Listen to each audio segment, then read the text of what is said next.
Welcome to vision 5 TV. Prabhas Baahubali సినిమాతో pan India super స్టార్గా గుర్తింపు దక్కించుకున్నారు. బాలీవుడ్ స్టార్ హీరోలు సైతం దక్కని పలు రికార్డులు ప్రభాస్ను దక్కించుకోవడంతో పాటు ఉత్తర భారతదేశంలోని టాప్ స్టార్ హీరోగా నిలిచారు. సుదీర్ఘకాలంగా బాలీవుడ్లో చక్రం తిప్పుతున్న స్టార్స్లు సైతం ప్రభాస్ పక్కకు నెట్టారు. బాహుబలితో పాటు సాహు సినిమా సైతం బాలీవుడ్లో సూపర్ హిట్ అందుకుంది. తెలుగులో సాహు తీవ్రంగా నిరాశపరిచి హిందీలో మాత్రం భారీ వసూళ్లు సాధించి ఆశ్చర్యపరిచింది. అప్పటి నుంచి పలువురు బాలీవుడ్ ఫిల్మ్ మేకర్స్ ప్రభాస్తో హిందీ సినిమాలు చేయాలని భావించారు. ఆదిపురుష్ను ప్రభాస్ హిందీలోనే చేశారు. ఓంరావు దర్శకత్వంలో రూపొందించిన ఆదిపురుష్ బాక్సాఫీస్ దగ్గర నిరాశపరిచింది. ఆయన క్రేజ్ మాత్రం తగ్గలేదు. అందుకే ప్రముఖ నిర్మాతలు, దర్శకులు ఆయనతో సినిమాల కోసం ఎదురు చూస్తున్నారు.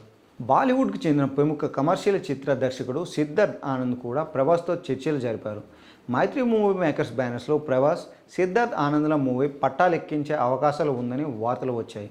కానీ ఆ సినిమా మాత్రం స్క్రిప్ట్ దశలోనే క్యాన్సిల్ అయ్యిందని తెలుస్తుంది. సిద్ధార్థ్ ఆనంద్ మొదట ప్రభాస్ని సోలో హీరోగా అనుకున్న ఆ తర్వాత మల్టీ స్టార్గా మార్చారంట. షారుఖ్ ఖాన్తో స్క్రిప్ట్ షేర్ చేసుకోవాలని ప్రభాస్ను దర్శకుడు సిద్ధార్థ్ ఆనంద్ కోరినట్లుగా టాక్.